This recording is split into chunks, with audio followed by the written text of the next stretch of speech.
gonna tell you up front, this was a boring video, and you take the risk upon yourself in watching the entire thing.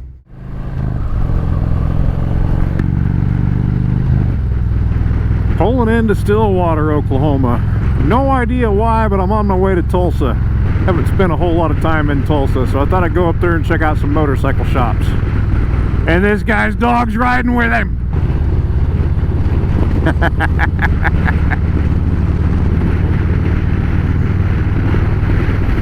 Done I've done several what I'm calling research tuning passes. In each gear, first gear, of course, I started from a stop, but in every other gear, I started around 1500 RPM, and I would slowly climb my way through the throttle percentage and through the RPMs, then I'd let off. And I'd a little bit faster, then I'd let off, then a little bit faster, then I let off, and then I'd do wide open throttle and get up to a certain speed, and then I'd let off. Did that in every gear, trying to cover as much of the fuel table as I can. I haven't done third gear yet. I've done first and second, and I've done fourth, fifth, and sixth. But I was getting into roads where there were houses and other traffic, and I was kind of riding like an idiot, but not that bad, okay? So once I get on the other side of Stillwater, I think we're in some uncharted territory again. I might try to get third gear in there. But the idea here is to get so much of it tuned that I can just turn that tuner off and take it off the bike, and if I ever make any changes to the air or fuel system, I can put it back on. But as carbon builds up on those O2 sensors, I'm sure it's not going to be the same, and then as it starts heating up and getting disgustingly humid, I'm sure it's going to start tuning the bike for that, which wouldn't be a terrible idea to have a second map for that, another map for when it's super cold outside. But like the actual dyno tuners do, most of the tuning rides that I've done have been on nice 70-degree days where the humidity is pretty low, so I think I'll just keep it at that and have that be my only one map that I use. So I'll show you one of these tuning passes when we get outside of town, if I can find a place where I'm not around other people. And until then, I'll maybe fire up the camera when I find another smaller town or something. There used to be a Harley dealership here in Stillwater, but they just closed it a couple weeks ago, I think. Well, I never did find a chance between here and Stillwater, here being damn near Tulsa, to do any more little tuning passes. I didn't. Got stuck behind a giant RV doing 20 miles an hour into the speed limit for most of the route. And I figured the first stop while I was in Tulsa ought to be the big Harley-Davidson dealership that I've never been to before, Myers-Duran Harley-Davidson. You know, Harley guys gotta go to Harley places, you know, brother. We are 15 minutes from that location, and this is a nice little route right here on Avery Drive, alongside some river or creek or something. Looks like it's supposed to be a river, but there ain't a whole lot of water in it. I ordered something else for the bike the other day that I absolutely don't need, but I like the idea of it, so I ordered it. It's a spacer that's going to push this whole front fairing assembly forward 1 inch and down 1.65 inch. Kind of gets it up out of the face a little bit, lets you see the road a little better, and it looks to be a heck of a lot easier to take that front fairing off than I thought. I'll link a video up here. I think that's the side. I've never had to do that before. Am I linking a video up here, or am I linking a video up here? I don't know. We'll find out. I'll link a video up there somewhere to the Sick Baggers video where he installs it. So I won't make a video, but I'll probably take a picture and leave my camera on a tripod, not moving it at all, until I'm done, and take another picture so I can do a before and after kind of thing. Coming into, I guess, downtown Tulsa right now. I don't know where downtown is. I don't know Tulsa from the back of my hand. I'm supposed to turn there. Yep.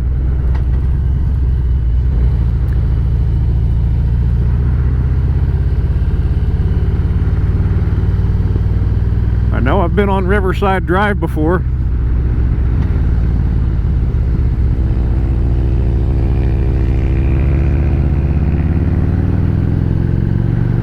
Couldn't tell you when, but I've been here.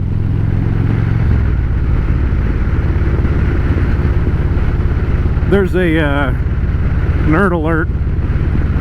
There's a linked repeater system in Oklahoma for the Tulsa Amateur Radio Club. The backbone repeater being here in Tulsa. And there's one down in Edmond. It's pretty close to Oklahoma City. There's one in Stillwater, Mounds, Manford, Ponca City. Forgot there was one in Ponca City when I was there last week. McAllister, Fayetteville, Arkansas, all over the place. There's like 14 different linked repeaters in this system. And I passed, of course, the one near Oklahoma City in Edmond. And I passed the one in Stillwater, and I passed the one in Manford. And tunnel.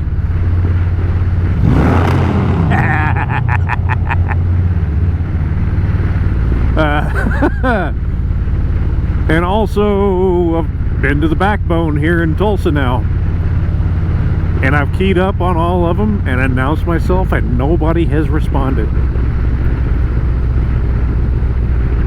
I've even got a cool little saying.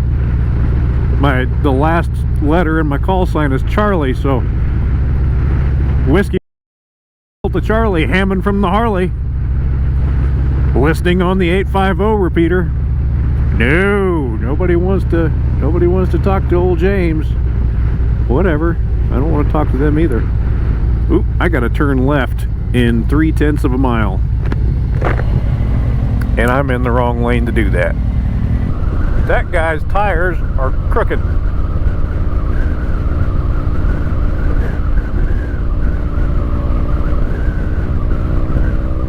What the heck? That is weird.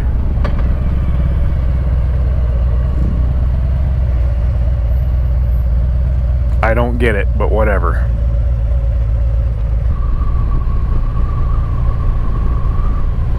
Brookside, I've been here before. This is the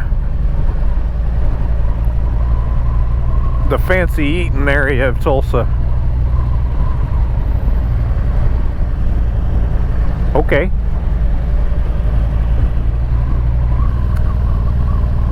Here we are. Myers-Duren Harley-Davidson.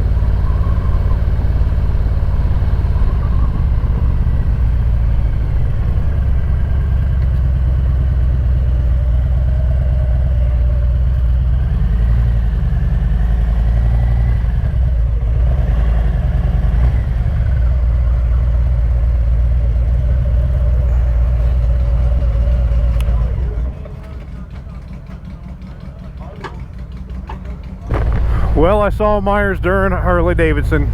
It was not as big of a dealership as I thought it was. I didn't buy the t-shirt.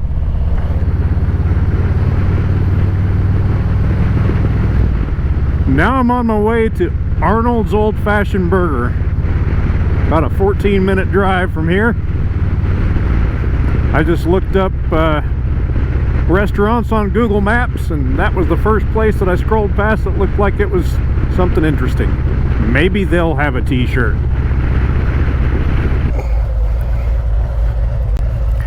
Well, there was Arnold's.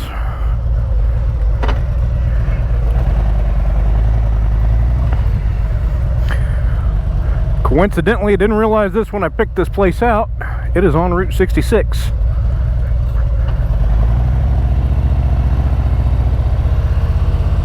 Obviously, in a little strip mall like this,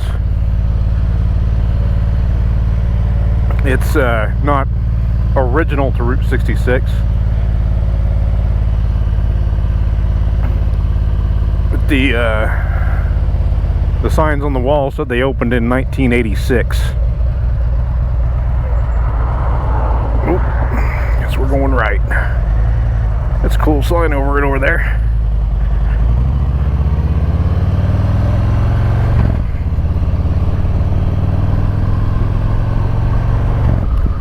head by one more cycle place, look at some gloves because I still need gloves, and then head back to Oklahoma City. Probably not going to find gloves because I'm picky, but whatever. So we'll bring you back when something exciting's happening, right? Well, I didn't find anything in Tulsa worth buying. That looks like a good hit.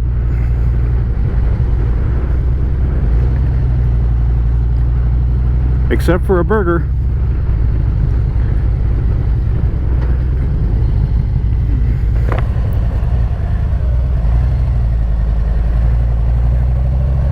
We all know my two least favorite things are riding at night and jumping on the interstate. But I spent too much time in Tulsa. Hey look, there's Myers-Dern again.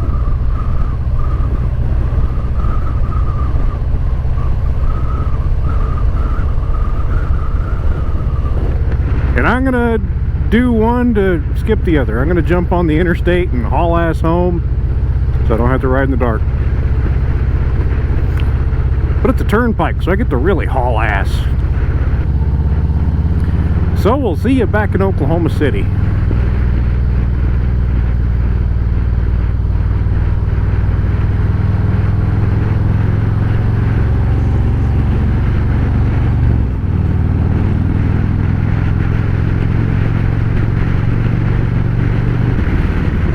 Back on Route 66 in Oklahoma City, and I'm gonna blow that yellow light.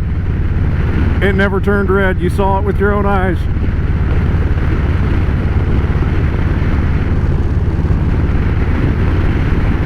Yeah, back in Oklahoma City. 195.8 miles since I got fuel in Stillwater. And my light's not even on yet.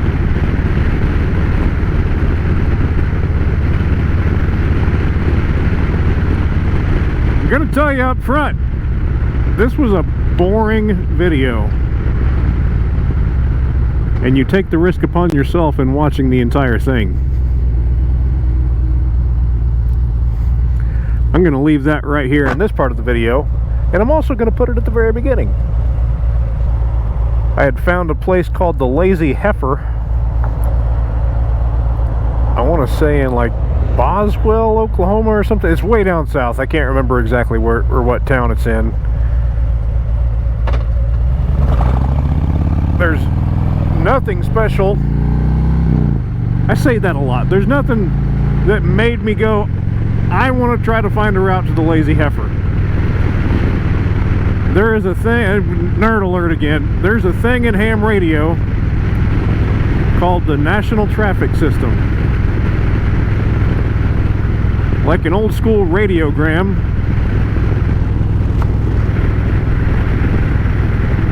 You can put down up to a 55 character, I think, message with the call sign of the there was a ratchet in the middle of the road back there. The call sign of the originating station, the location, the time, and the date of the originating message, and where it's going, city, state, call sign of where it's going, if they have a call sign, and their name, and any kind of contact information you have. So the idea is to make this message travel as far as it possibly can by two-way radio, and with any luck actually deliver it to the individual it's being sent to by two-way radio. Well, a lot of you don't have any idea who's going to pick it up along the way, and you don't know if they know what repeater or what simplex frequency they might be able to catch that person on. So that's why you want to put contact information on there, like a telephone number or something like that. So the last person, as close as it can possibly get, can call the person up. Anyway, a little too much detail for what's for this part of the story. I almost picked up a message the other day for a station in far, far southeastern Oklahoma. And I thought, you know, I could put that on a postcard and hand deliver it on my motorcycle, and that would be a fun ride. And I think I may still continue to do that because it would make a good random ride somewhere. But that station in particular was in this town where I was going to go check out the Lazy Heifer. So that's why I looked up restaurants in the area and found that restaurant. And I was going to ride down there today, even though I didn't even pick up that NTS message for the guy, just because it was a random place to ride. But I like to go to new places when Dwayne can go with me, because it's cool to have somebody to talk to when you're sitting down eating. But Dwayne couldn't go today, so I didn't go to a new place. I did go to a new place, but Dwayne's been to Tulsa. He hasn't been to Arnold's, but he's been to Tulsa. So that was why I went. There's Dwayne right there. Dwayne Maldinez. That's why I went to Tulsa, because Dwayne couldn't go. So you're welcome, Dwayne, for thinking of you and not cheating on you and going to get food in Boswell, Oklahoma. So I think that's gonna be it for today. Appreciate you all riding along.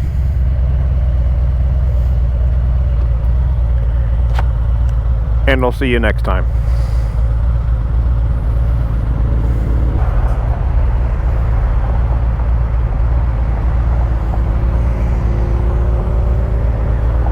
Hello.